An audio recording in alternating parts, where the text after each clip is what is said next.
Hey everyone, this is Caden aka Wolf, and today I'm going to be showing you all my Minecraft 1.16.1 random seed glitchless speedrun in 26 minutes 8 seconds real time or 26 minutes 3 seconds in-game time. I'm going to try something a little new today with post-run commentary, where I'm basically going to be analyzing and explaining the decisions I make throughout the run. So let me know if you like this idea, and I might do it more in the future. So right away, at the start of the run, I'm going to perform the very basic action of cutting down a tree with my fist. And there's a few things I noticed right away. I see a desert temple and a desert village. And I'm going to do something a little interesting. I'm going to head over to the temple first, and you'll see why once I get there.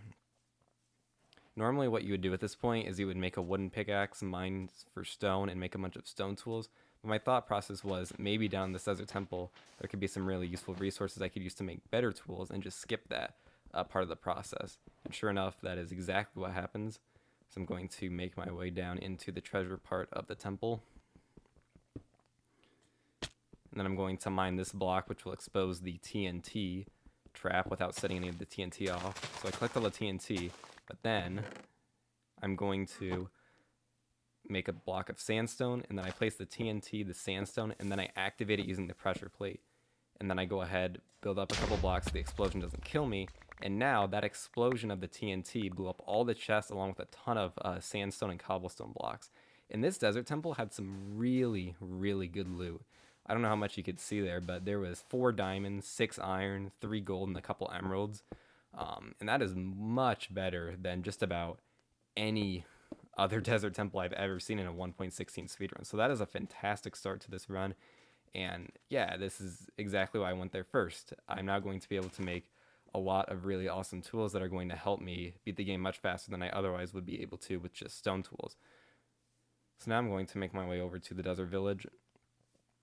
And at this point, I'm just trying to figure out what to do with all this stuff because I'm not used to having all these resources at the start of a speedrun. This is not normal at all. So I make a diamond pickaxe and I just decide to make a stone axe. I'm going to save my iron to make other important things that I'll need for the run. And I just cut down a tree to get more wood blocks. And then I make an iron sword, a bucket, and I'll save my last piece of iron to make a flint and steel so I can light another portal and go to the nether. Now I'm going to head into the village, fill up the water bucket, and because of the things that I found in the desert temple, this is actually going to go by a lot faster than it normally would. Also, there's a blacksmith here, which is cool, and it actually has some useful things in it. It had a couple more pieces of iron, a couple more pieces of gold, and some iron leggings, so that's nice. And now I'm going to craft a stone hoe. Yeah, I thought about using iron. I think I actually could have, because I don't know if I end up using the iron for anything else in the run. But whatever. I used the stone hoe to mine hay bales, which I turn into wheat, and then I turn that into bread. So I have 36 pieces of bread. That's going to be my food source throughout the run so I can eat and keep my hunger up. And now all I have to do in this village is go from house to house and collect all of the beds in the village. The reason I need all the beds is because I'm going to use them to kill the ender dragon. And if you don't know what I mean by that, then I'll keep it a surprise, I guess. So watch till the end of the video if you want to see why I'm collecting all these beds. But I'm sure some of you watching probably already know what I'm going to use them for, or how I'm going to use them, I guess I should say. So there are some houses that I know aren't going to have beds, so I mostly avoid those. I thought this house might have a bed, but I wasn't sure, so I kind of just opened the doors and check, and I didn't see one, so I just leave it behind. And then I'm going to head over to these 3 houses over here, all of which do have a bed. So I end up with 7 beds in total, which is a good number for me. I like to get 7 or 8 to kill the ender dragon, so I don't have to worry about getting any more of those. And my inventory is almost full at this point because I got a bunch of junk from the desert temple chest, so I'm going to throw all that out. And I see a lava pool in the distance, which is perfect. A lava pool is what I'm going to use to construct another portal and get to the nether. So all I have to do at this point is mine gravel and hope to get a piece of flint. So I see a patch of gravel down there in the river. I get my crafting table out. I decide to make a diamond shovel because why not? I might as well put that 1 diamond to some use. It's really the only useful thing you can make with 1 diamond for a speedrun. So I go ahead, and mining gravel underwater is kind of slow, but luckily the diamond shovel speeds up the process quite a bit. And I get a flint on the 7th try, which is pretty good. It's a 1 in 10 chance that you get a flint. And I'm going to head over to the lava pool. only to discover that there's actually more lava pools over to my right, and I decided to go ahead and head over to these lava pools first, so that way, if I mess up the portal construction and ruin these lava pools, I can just go over to the other one and try again. So now I am going to construct another portal, but I'm actually not going to use my diamond pickaxe and mine obsidian at all.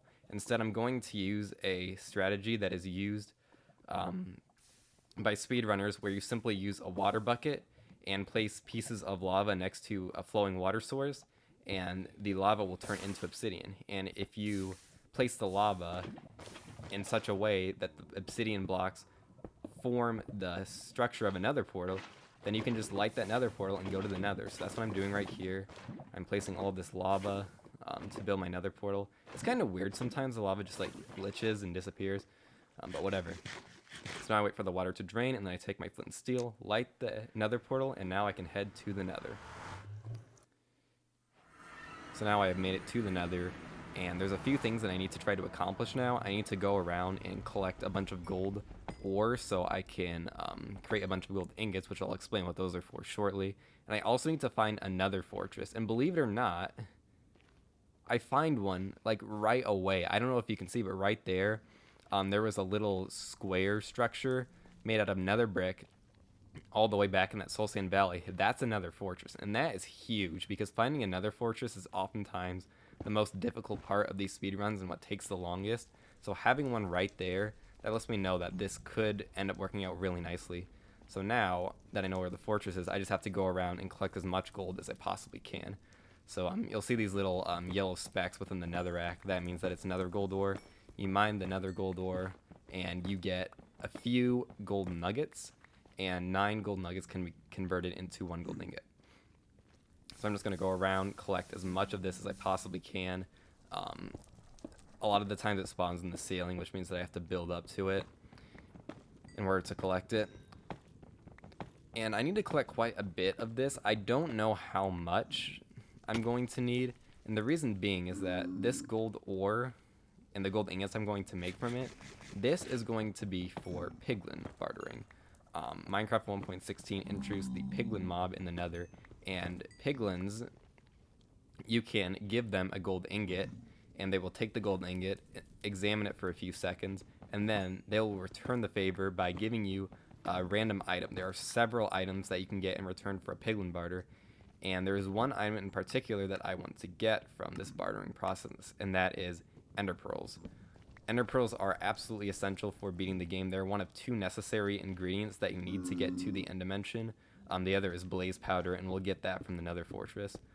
So that's how I'm going to get the ender pearls I need to beat the game. I'm going to collect all this gold, turn it into gold ingots, give it to a piglin, and hope that the piglin gives me ender pearls in return. Because the chance that you get ender pearls in return for a gold barter is pretty low. On an unmodified version of the game, you only have a 4.7% chance of getting ender pearls in return for gold.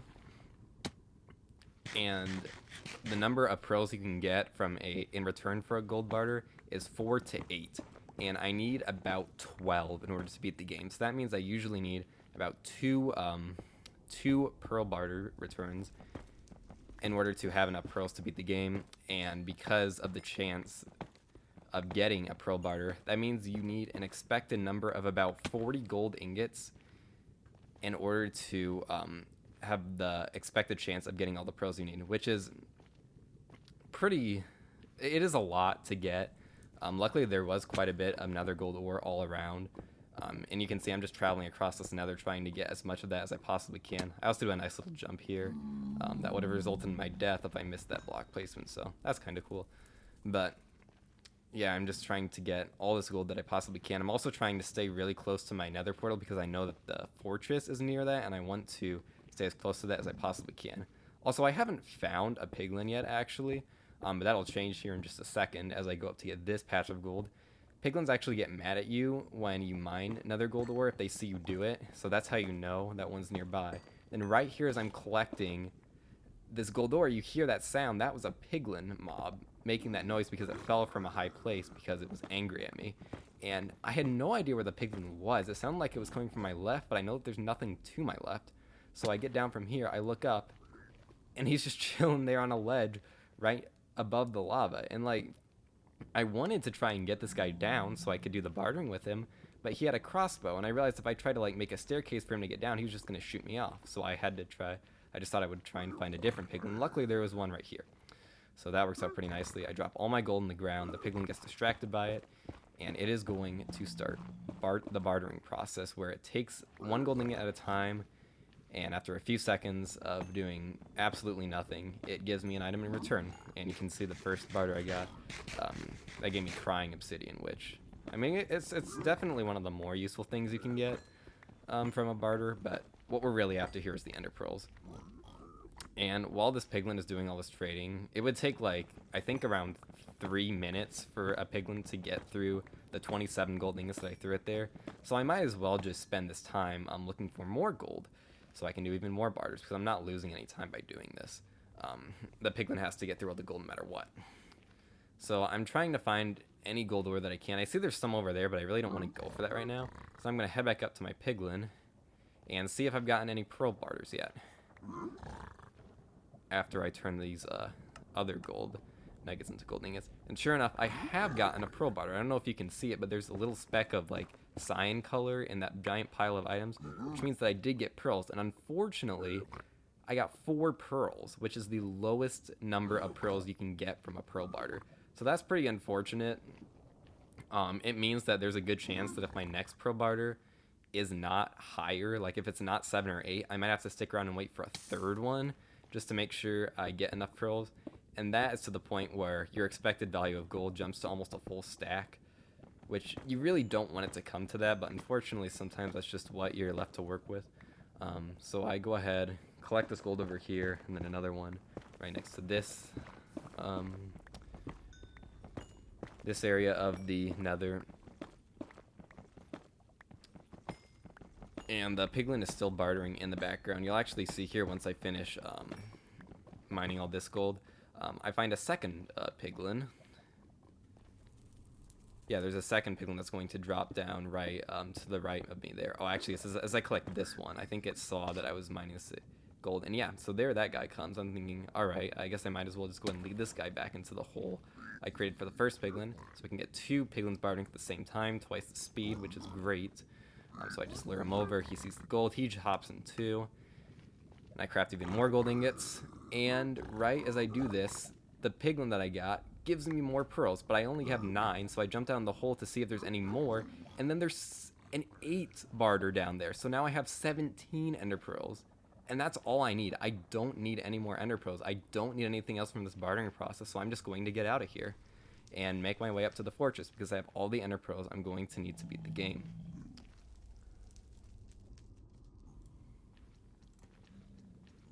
So 17 ender pearls in hand, I'm going to build back up to this ledge up here, because this is actually where my portal is located.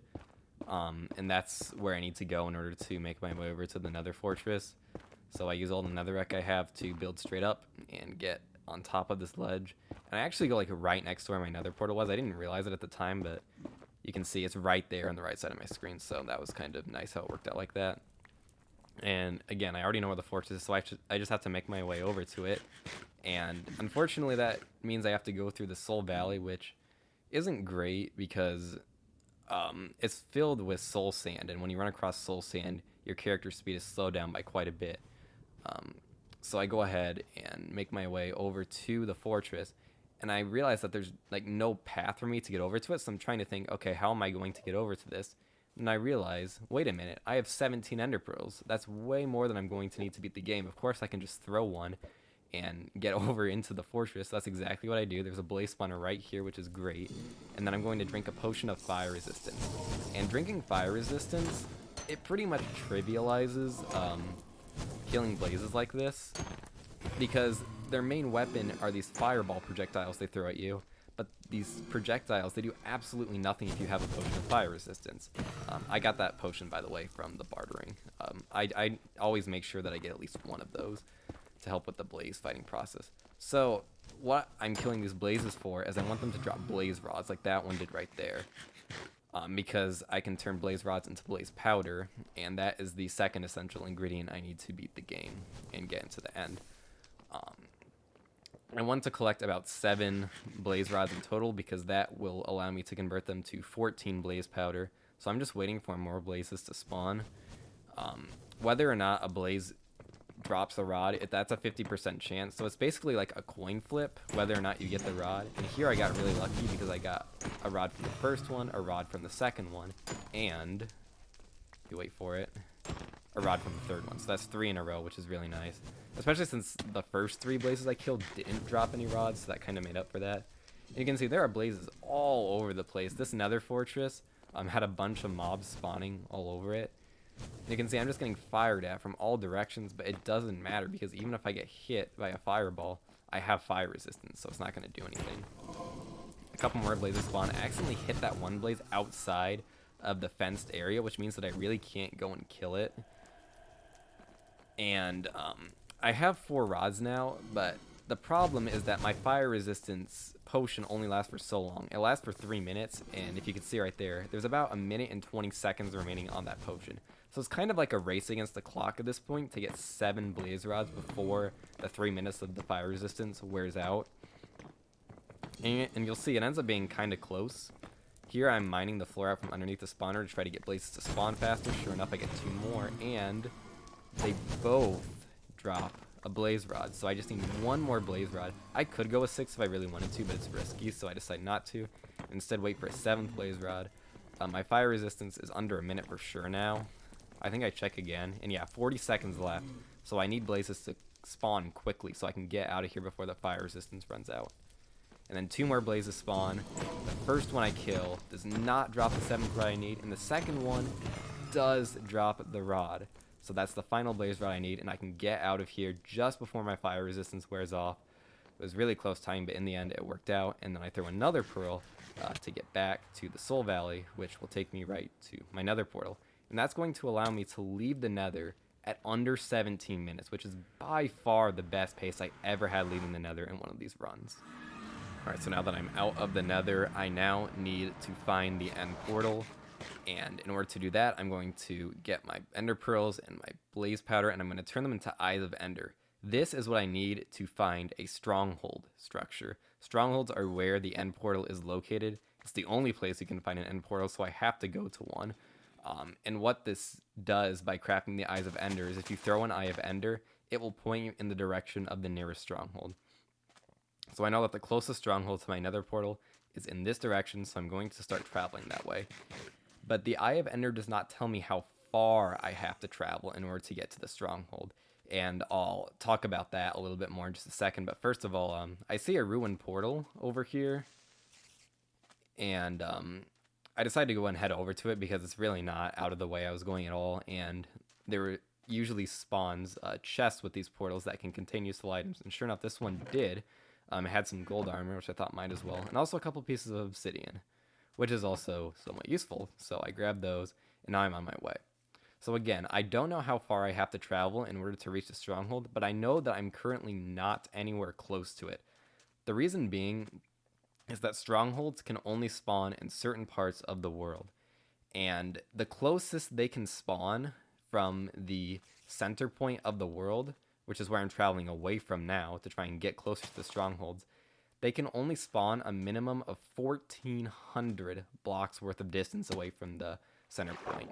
And right now, I am about like 600 blocks away from the center point. You can see right there, when I pull up that menu, there's a few numbers that I'm looking at, which are the player's coordinates in the world. That tells me my position in the world and how close I am to being in the area where strongholds can generate. So I'm currently heading this way, and I got pretty lucky with the terrain that I had to travel over to get to the stronghold. It was nice, flat, open desert. If the stronghold had generated a little bit further to the right of the direction I was going and forced me to travel that way, you can see I would have had to deal with that terrible savanna mountain biome. But luckily, I just miss having to go through that.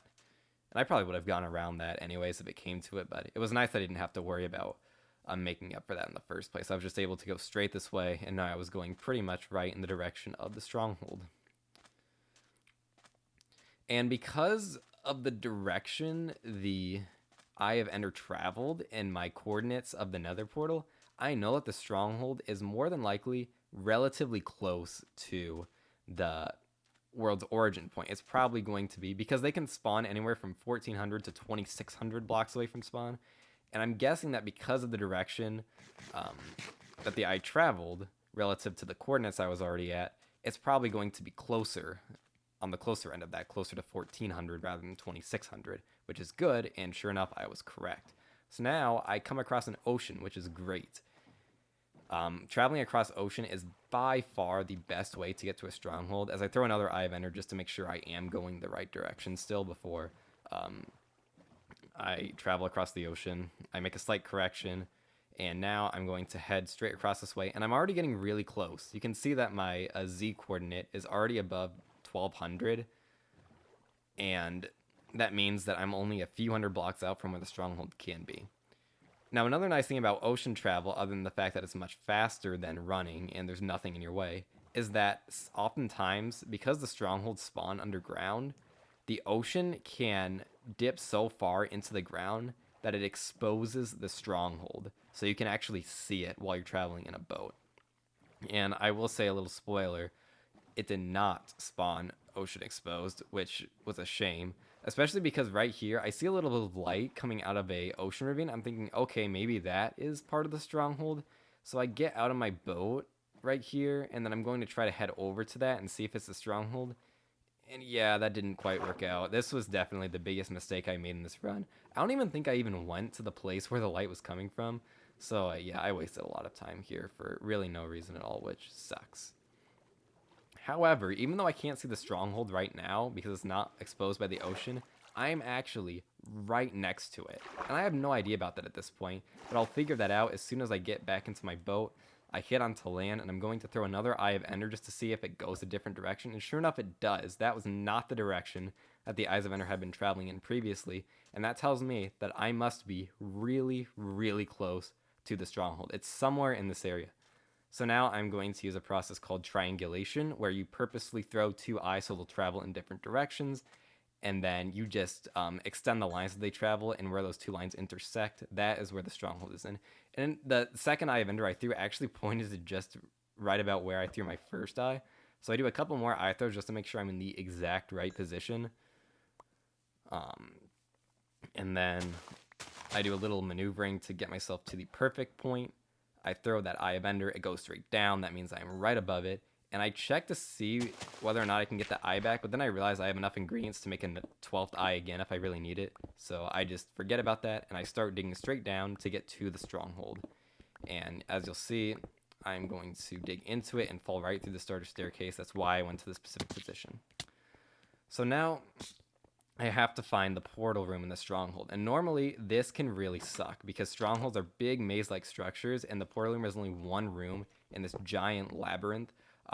But luckily I got really lucky here, and the portal was just right there. It didn't take much searching at all. So I fill in the end portal with my Eyes of Ender, it activates, and I'm now able to enter the end at 23 minutes. And I really can't emphasize enough how good of a pace this is. This is by far the fastest I've ever made it to the end in one of these runs. You can see by the splits there at the bottom of my screen, I'm nearly 4.5 minutes ahead of the pace of my previous personal best going into the end. So now I'm going to head over to this unlit portal in the middle of the end island, and I'm going to place a couple pieces of obsidian, and this is going to aid me in using the beds to kill the dragon, which again, you'll see how that plays out shortly. But first, the dragon has to get into position to where I can kill it. In order for this to happen, the dragon needs to do what is called a perch. Right now the dragon is just aimlessly flying through the air, but every once in a while the dragon will decide to fly so it is directly over the end portal, the unlit portal in the middle, and then it will slowly descend right over top of that area, and that is the time where I'm able to kill it. And you can also see I did something called turning on hitboxes. This is completely legal for speedruns, by the way. It doesn't it's not cheating, even though it may look weird. It's just a little thing you can do in the game. So now I have built up on top of an end tower because this increases the chance that the dragon will perch quickly, and I get all of my beds out into my hotbar, so they're readily available. But then the dragon comes and knocks me off of the pillar, and I go flying through the air. Luckily I had a couple extra ender pearls I could use to prevent myself from taking fall damage that would have otherwise killed me. But that was really not nice of the dragon. And at this point, I'm so stressed because of what just happened there and the pace that I'm on. I'm thinking, all right, I'll just stay on the ground now. I won't try to go back up again. Which sucks because, again, the purpose of going up there was to try to get the dragon to come down quicker. Okay, you can see I'm not really happy about that. But, oh well. It doesn't end up mattering that much, though, because the dragon still ends up coming down pretty soon. You'll see that happen shortly. So now I'm just waiting for the dragon to start its animation where it's going to perch, and that happens right here. So I see it is circling right over that end tower, and that means that it's going to keep circling for a little bit. It actually circles for quite a while. I don't know why it did this. But then it is going to head straight over top of the end portal, and that is where I'm going to get my opportunity to kill the Ender Dragon. So I have an Ender Pearl and all 7 of my beds in hand. I'm just waiting for the dragon to show that it's going to come down. And right there, I see it. You can see it's descending straight over top of this end portal. So I go ahead, eat one last piece of bread, and then I prepare to use my beds to kill the Ender Dragon and beat Minecraft.